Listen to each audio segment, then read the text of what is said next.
Ravi de vous retrouver sur France 24 pour ce nouveau Paris Direct. Nous sommes ensemble jusqu'à 15 heures et nous commençons tout d'abord par un tour du monde de l'actualité internationale. Nous allons évidemment revenir sur ces nombreuses manifestations qui se poursuivent pour appeler à un cessez-le-feu à Gaza. Malgré l'avalanche des condamnations internationales et les nombreux appels à stopper le conflit, l'armée israélienne poursuit donc son offensive sur la ville de Rafah. Aux premières heures ce matin encore, des frappes étaient signalées sur la grande ville du Sud. Et des milliers de personnes étaient encore rassemblées hier soir à Paris pour la deuxième journée consécutive pour protester contre les bombardements israéliens sur Rafah.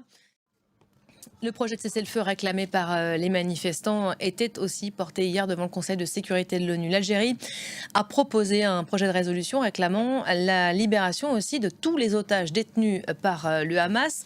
On en parle avec vous, Florent Rodeau, aujourd'hui. Bonjour Florent. Bonjour Elisabeth. Pourquoi l'Algérie porte-t-elle un tel texte aujourd'hui ? Alors un petit saut dans le temps est nécessaire pour comprendre les raisons historiques qui poussent aujourd'hui le pays du Maghreb à agir de la sorte.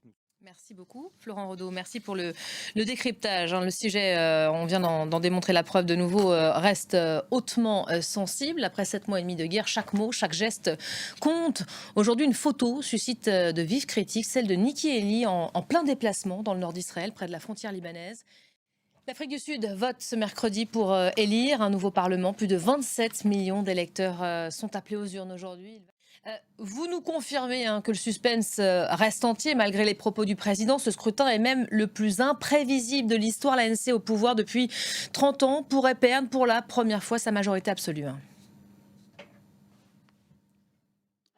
Merci beaucoup Caroline, qu'on retrouvera à 14 heures de Paris pour faire le point sur cette journée de vote. Un mot de la situation en Haïti. Un nouveau Premier ministre, ça y est, a été nommé par le Conseil présidentiel de transition. Voilà pour l'essentiel de l'actualité en cette mi-journée.